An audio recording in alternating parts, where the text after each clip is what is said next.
তাই তো আপনাকে আমি গত জুমার ঘটনা শোনাই। এই ঢাকারই একটা বাস্তব মোহাম্মদপুরের ঘটনা। ঢাকা গাজীপুর কাপাসিয়ার এক মেয়ে তার বড় ভাইকে সাথে করে নিয়ে এসেছে। সাথে একটা বাচ্চা আছে 5-6 বছরের। সামনে আমার দুই চোখের পানি অঝর নয়ে ঝরছে আর বলছে, আব্দুর রাজ্জাক সাহেব, আপনার বক্তব্য শুনে আমি বুঝতে পেরেছি আমাদের বিবাহ বৈধ হয়নি।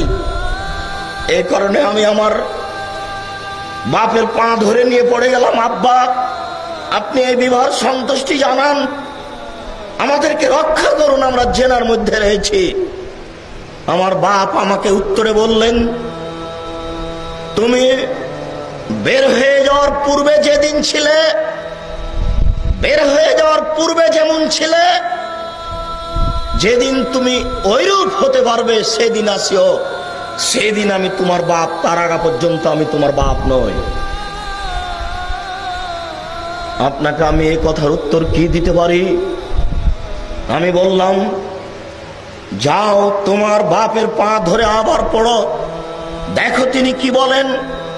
আমাদের হাতে কিছু নেই, আমরা কিছু করতে পারি না। আয়েশা রাদিয়াল্লাহু তাআলা আনহা বলেন, আল্লাহর নবী বলেছেন, আইয়ুমা ইমরাতিন নাকাহাত বিগাইরি ইজনি ওয়ালিহা ফানিকাহু বাতিল, ফানিকাহু বাতিল, ফানিকাহু বাতিল। যে কোনো মেয়ে যদি পিতার অনুমতি ছাড়া, অভিভাবকের অনুমতি ছাড়া বিবাহ বসে, তাহলে সে বিবাহ বাতিল, সে বিবাহ বাতিল, সে বিবাহ বাতিল। দুঃখিত, আমাদের হাতে কিছু করার নেই। আবু মুসা আশআরী রাদিয়াল্লাহু তাআলা আনহু বলেন, রাসূল সাল্লাল্লাহু আলাইহি সাল্লাম বলেছেন, লা তুজাব্বিজুল মারাতু আল মারাতা ওয়া লা তুজাব্বিজুল মারাতু নাফসাহা ওয়া হিয়া জানিয়া। আবু মুসা আশআরী রাদিয়াল্লাহু তাআলা আনহু বলেন, আল্লাহর নবী বলেছেন, কোন মহিলার বিবাহ দিতে পারে না, কোন মহিলা নিজে নিজে বিবাহ বসতে পারে না। কোন মহিলা যদি নিজে নিজে বিবাহ বসে, তাহলে সে ব্যভিচারিণী, তাহলে সে ব্যভিচারিণী, তাহলে সে ব্যভিচারিণী। পুরুষ ছাড়া তো বিবাহ হয় না, কেমনে তিনি এই কাজ করতে পারেন? সম্মানিত উপস্থিতি, বললাম আমি, তুমি আবার যাও, তোমার পিতার পা ধরে নিয়ে পড়ো, তারপরে আমাদেরকে বলিও, দেখা যায় কি হয়। পরের দিন গিয়েই তার পিতার ওখানে গিয়ে বলছে যে, আব্বা আবার আমি এসেছি।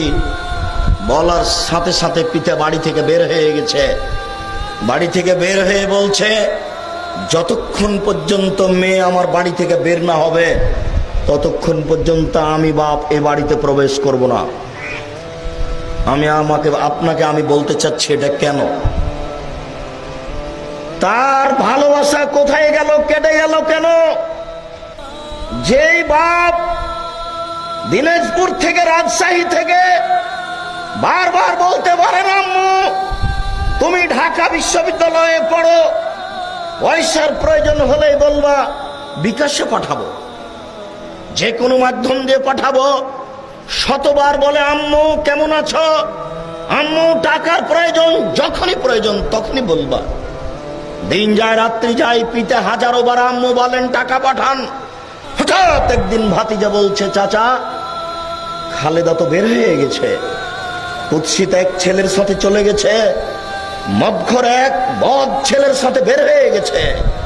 কথা শোনার সাথে সাথে চাচা বলছেন, তোকে আমি ত্যায্য পুত্র করলাম, তোকে আমি ত্যায্য পুত্র করলাম, তোকে আমি ত্যায্য পুত্র করলাম, তোকে জিন্দেগিতে বাড়িতে উঠতে দেবো না, তোর মুখ দেখবো না, তোকে যদি পাই তাহলে তোকে আমি টুকরা টুকরা করে কেটে মাটিতে পুঁতে দেবো।